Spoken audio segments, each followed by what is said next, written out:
Hello friends.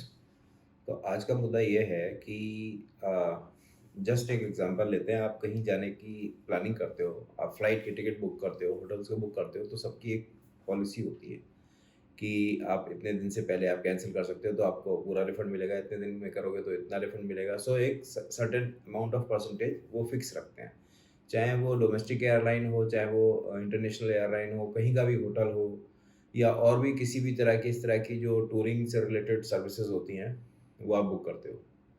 तो इसी तरह का एक इंसिडेंस है जिसके बारे में मैं डिस्कस करना चाहता हूँ। और अब जैसे जनरली क्या होता है कि इंटरनेशनल फ़्लाइट्स होती है, तो हम लोग ट्राई करते हैं कि बीइंग इंडियन अपनी एयर इंडिया से ट्रैवल करें। क्योंकि अगर किसी को पैसा देना है तो why not air India, why any other countries airline. But हो क्या रहा है कि एयर इंडिया के डूबने का जो कारण है वो अब हमें पता चल रहा है। एयर इंडिया टाटा के पास आ गई है, बट एम्प्लॉयज़ तो अभी भी वही है, माइंडसेट तो उनका आज भी वही है कि काम तो करना नहीं है। और उसकी वजह से क्या हो रहा है कि जो पैसेंजर्स हैं वो नाराज़ हो रहे हैं और वो धीरे-धीरे एयर इंडिया से हट के दूसरे एयरलाइन की तरफ जा रहे हैं। आप बोल रहे होंगे कि ऐसा क्या हो गया कि जिसकी वजह से? मैं आपको एग्ज़ाम्पल देता हूँ। अ, 2021 में 21 के एंड में हमने एक फ़्लाइट बुक की सैन फ्रांसिस्को की, ठीक है? रिटर्न फ़्लाइट थी। और वो मेरी डॉटर के लिए थी और हमने अपने कोटक महिंद्रा बैंक का एक डेबिट कार्ड था, उससे हमने वो फ़्लाइट बुक की।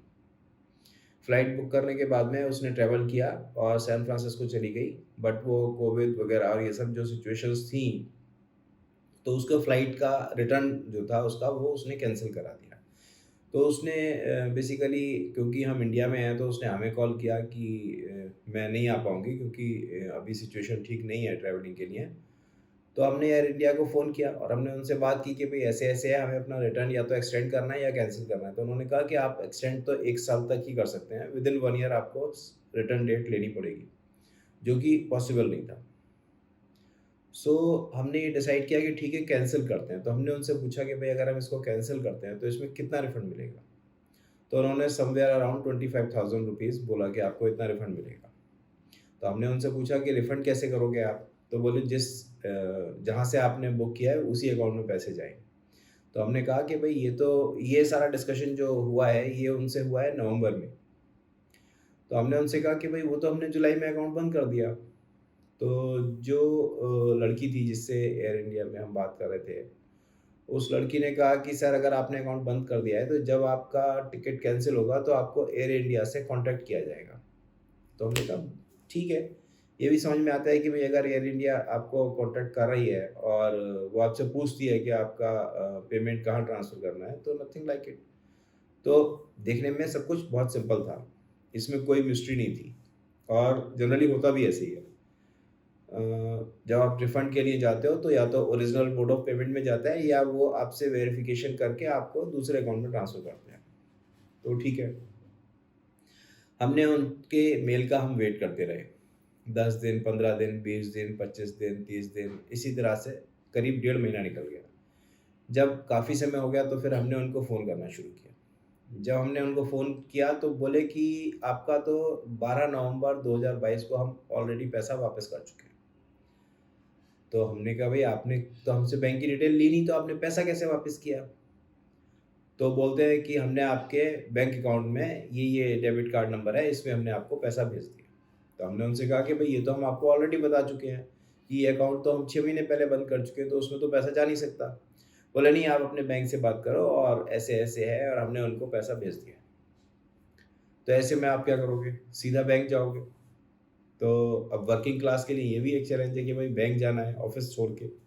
तो फिर एक दिन हाल्फ डे लिया गया, स्पेशली इसी काम के लिए, कोटक महिंद्रा बैंक की उस ब्रांच में जाने के लिए।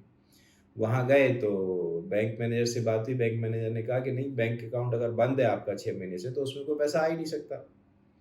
तो हमने कहा वो तो हमें भी पता है कि नहीं आ सकता, बट अगर ऐसा है और एयरलाइन बोल रही है तो कुछ तो रीज़न होगा। आप अपने कोई सस्पेंस अकाउंट होता हो या इस तरह का कोई और अकाउंट होता हो जिसमें आप पैसे चेक कर सकें। तो उन्होंने कहा नहीं, पहले तो वो ना करते रहे और उसके बाद में उन्होंने चेक किया। चेक करने के बाद में उन्होंने 1-2 दिन का समय लेके हमसे कहा कि नहीं आपके इस अकाउंट के लिए कोई पैसा नहीं आया एयर इंडिया से। तो हमने जो उनकी एयर इंडिया की जो ईमेल कम्युनिकेशन भी उनसे चल रहा था, उसपे हमने सारा डिटेल उनको भेजा। तो एयर इंडिया ने कहा कि आप अकाउंट क्लोज़ की एक लेटर लिखवा कर और अपने बैंक से हमें भेजो। अब फिर वापस हमें कोटक महिंद्रा बैंक जाना पड़ा। हम जब कोटक महिंद्रा बैंक गए तो उन्होंने कहा कि आपका अकाउंट जब बंद किया था तो आपको एक मेल आई होगी, तो आप वो उनके साथ शेयर कर दो। बट ठीक है, उन्होंने रिक्वेस्ट करने पे एक लेटर बनाकर दे दिया कि आपका ये अकाउंट बंद है और इसमें इस तरह का कोई एक्टिविटी ट्रांज़ैक्शन नहीं है। वो लेटर हमने एयर इंडिया ने जैसे डिमांड किया था, वो हमने उनको भेज दिया। तो एक तरह से सारी चीज़ें जैसे एयर इंडिया ने कहा, वैसे हमने किया और सारा काम रूटीन में जिस तरह से होता है वैसे हुआ। उसके बाद एयर इंडिया की तरफ से जवाब आता है कि हमने आपको पैसा भेज दिया। अरे भाई, कहाँ भेज दिया? जो उन्होंने कोई बैंक अकाउंट की डिटेल नहीं ली, कुछ नहीं ली, बोले आपके कोटक महिंद्रा बैंक में भेज दिया। अब आप खुद सोचो कि एक तरफ हम उनसे डिस्कस कर रहे हैं कि भई वो हमारा अकाउंट बंद हो गया है, एक तरफ उनको लेटर दिया जा रहा है, सारा कम्युनिकेशन हो रहा है और उसके बाद घूम के बात कहाँ आई कि हमने पैसा फिर भेज दिया। अब चलो, अब हम करते हैं एक स्टैंडर्ड अकाउंटिंग प्रैक्टिस की बात। किसी भी कंपनी में क्या होता है कि अ, हर कंपनी में डेली बेसिस पर, वीकली या मंथली या क्वार्टरली, जिस तरह की उनकी ट्रांज़ैक्शंस होती हैं, वो बैंक रिको करते हैं। और ये एक नॉर्मल प्रोसीजर है। जब आप बैंक रिको करते हो, तो आपको ये पता होता है कि आपका कौन-सा पैसा किस कस्टमर से आया है या आपने किस कस्टमर को पेमेंट की थी, वो उसको मिली या नहीं मिली। तो वो अगर आपको रिफंड आ गई है, तो वो आपको अकाउंट में पता चल जाएगा और वो आप उसके लेजर में अपडेट कर दोगे कि भई ये पैसा वापस आ गया या ये पेमेंट चली गई, तो वो आप अपनी बुक्स कंप्लीट कर लेते हो। मेरा क्वेश्चन ये है, क्या एयर इंडिया में अकाउंटिंग डिपार्टमेंट ही नहीं है? या वो बैंक रिको ही नहीं करते हैं? या ऐसा क्या सिस्टम है उनके यहाँ कि उनको ये 25,000 रुपए का एक पर्टिकुलर अमाउंट होगा? ऐसा नहीं हो सकता कि सबका सेम हो। वो अमाउंट की बहुत ज़्यादा ट्रांज़ैक्शन होंगी तो 10, 20, 50, 100 सेम अमाउंट की से ज़्यादा ट्रांज़ैक्शन नहीं हो सकती। मैं कहता हूँ 1000 भी हो, अगर आपको रिको करना है तो आपके यहाँ कोई प्रोसीजर होगा। और इस बात को करते-करते आज 5-6 महीने हो गए हैं और हम उनको ट्विटर पे भी डाल चुके हैं। हम जहाँ-जहाँ उनको कॉन्टैक्ट कर सकते थे, मेल्स किया, पचासों कॉल्स कर दी और उसके बाद भी आज तक उनका कोई रिज़ल्ट नहीं है। अब ये यूट्यूब के थ्रू हम इस वीडियो को डाल रहे हैं और इसमें हम एयर इंडिया को और कोटक महिंद्रा बैंक को भी टैग करेंगे और भी देखते हैं किस-किस को टैग कर सकते हैं। हो सकता है कहीं से कोई रिस्पॉन्स आए। क्योंकि 25,000 amount is neither A small amount nor a very big amount, but point ये है कि बीइंग इंडियन आप एक ऐसी एयरलाइन को फ़ेवर करते हो जो आपकी कंट्री की इकोनॉमी में इतना बड़ा रोल प्ले कर रही है और आप दिल से चाहते हो कि हम उसको सपोर्ट करें और उसके बाद में वहाँ जो बैठा स्टाफ है वो इतना इर्रेस्पॉन्सिबल है, इतना नेग्लिजेंट है, इतना क्या-क्या बोलूँ, मैं नहीं बोलना चाहता और वर्ड्स, बट ठीक है। वो लोग इतने मतलब उनके अंदर इतना सेंस नहीं है कि अगर कोई बंदा आपको बार-बार लिख रहा है, बैंक ने लिख कर दे दिया है कि भई उनको कोई पेमेंट नहीं आई है, तो आप अपनी स्टेटमेंट चेक करो। और अगर आपके पास इस तरह का कुछ प्रूफ है कि आपका वो पेमेंट गया है और कोटक महिंद्रा बैंक झूठ बोल रहा है और कोटक महिंद्रा बैंक के पास वो पैसा पड़ा है अभी भी, तो आप हमें वो एविडेंस दो। वो भी नहीं दे रहे आप। तो एटलीस्ट कुछ तो दो जिससे कि हम जाके बैंक से बात करें या हम बैंक को बोलें कि भई आपके पास ये पैसा इस स्टेट में आया है, इस ये ट्रांज़ैक्शन नंबर है, ये रेफ़रेंस नंबर है, ताकि बैंक भी अपने सिस्टम में चेक कर सके। क्योंकि अभी हम हमें ये नहीं समझ में आ रहा है कि कल्प्रिट कौन है, कोटक महिंद्रा बैंक है या एयर इंडिया है? क्योंकि दोनों ही जगह से कोई प्रॉपर रिस्पॉन्स नहीं है। और ये जो वीडियो है इसमें मैं बीच-बीच में सारी डिटेल्स आपको स्क्रीनशॉट्स अटैच करूँगा, जितनी भी मेल्स हैं और जो हमारा टिकट नंबर है, पीएनआर है, किस डेट में बुक हुआ, किस कार्ड से बुक हुआ, क्या उसका नंबर था और कितना पेमेंट किया, हमारा क्या डिस्कशन हुआ, किससे हुआ, किस डेट में हुआ।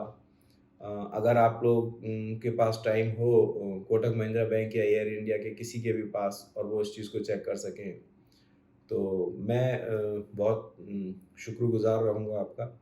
और मैं जो बाकी लोग जो ट्रैवल करते हैं एयर इंडिया से, मैं उनसे कहूँगा कि भाई एयर इंडिया को ही चूज़ करें और क्योंकि ये अपनी देश की एयरलाइन है और हमारी देश की इकोनॉमी में इसका बहुत बड़ा हाथ है। हम चाहते हैं कि एयर इंडिया सक्सेस हो।